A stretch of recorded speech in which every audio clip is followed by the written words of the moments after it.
Today, we're diving into a world of digital shadows and really high stakes.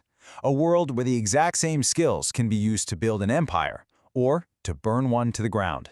We're talking about the world of hacking, where the line between criminal and protector is, believe me, razor thin.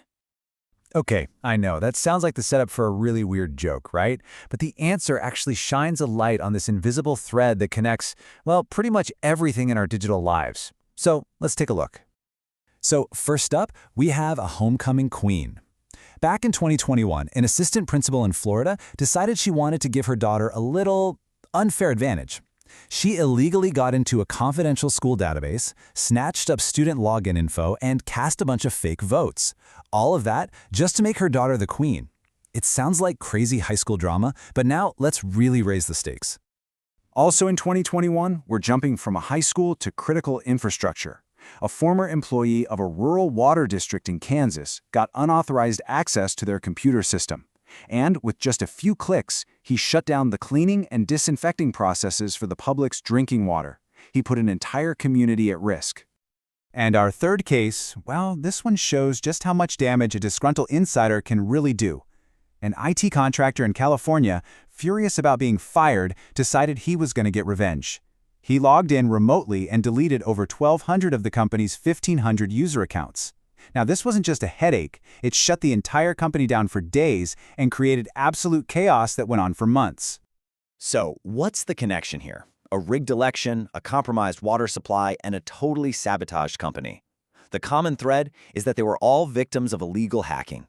And this is exactly where digital crime crosses that line and causes direct, real-world harm. You know, these examples, they really paint that classic picture of a hacker, right? Some destructive force hiding in the shadows, just trying to cause chaos. Now, in the cybersecurity world, there's actually a specific name for this kind of person, a cracker. And it's a really important distinction to make.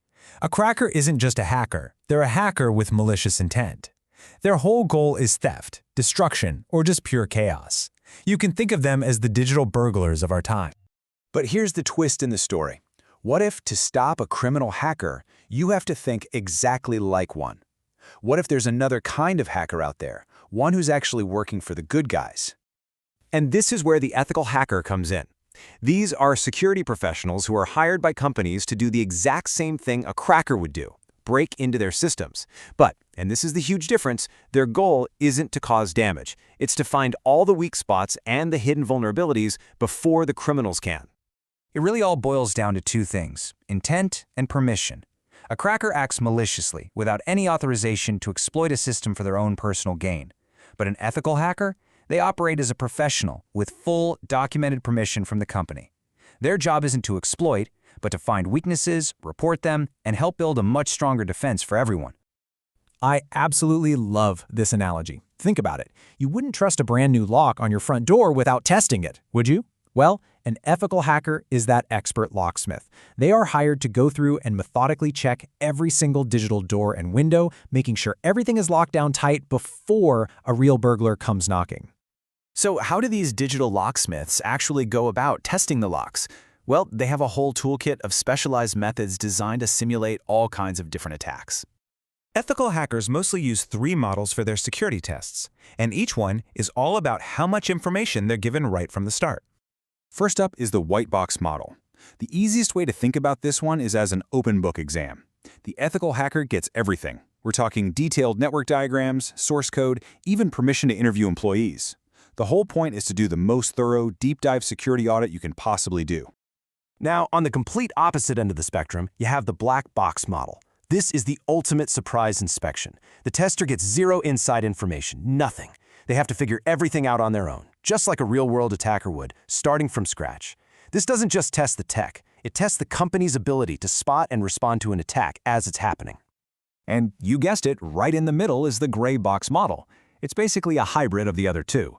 The company gives the tester a little bit of information, maybe a user account, but not the full network map.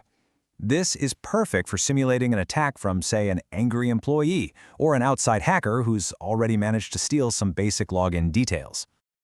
So, Using these incredibly powerful techniques, well, it obviously requires a massive amount of trust and professionalism, because in this world, there's an absolutely crystal clear line that separates the hero from the villain. So just take a second and think about it. They use the same tools, the same techniques, and they have the same mindset.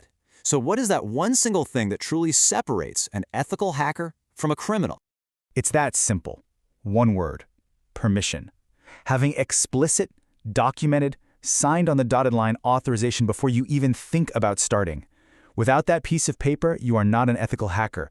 You are a cracker, and you are committing a very serious crime.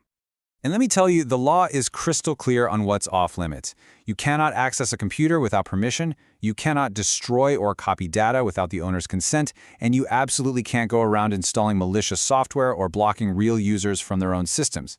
Breaking any of these rules, even if it's by accident, means you've crossed the line into criminal territory.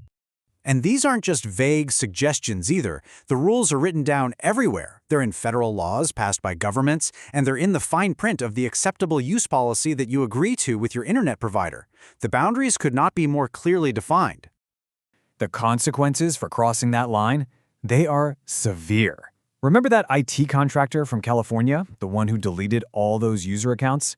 Well, he was sentenced to 2 years in federal prison and ordered to pay the company over $500,000 in damages. That's the real price of illegal hacking. All this just goes to show that to be a real force for good in this field, you need a lot more than just technical skills. A true ethical hacker is really a combination of a few different experts all rolled into one. I mean, yeah, they need deep technical knowledge of networks and the tools of the trade, but just as important is the ability to clearly explain what they found to management and a rock-solid understanding of the law. It's that unique mix of skills that defines a real professional. And that kind of leaves us with one final crucial thought. Our modern world, from elections to our water supply to global business, it's all built on a foundation of code. And all code has flaws. So the real question is, who do we want to find those flaws first?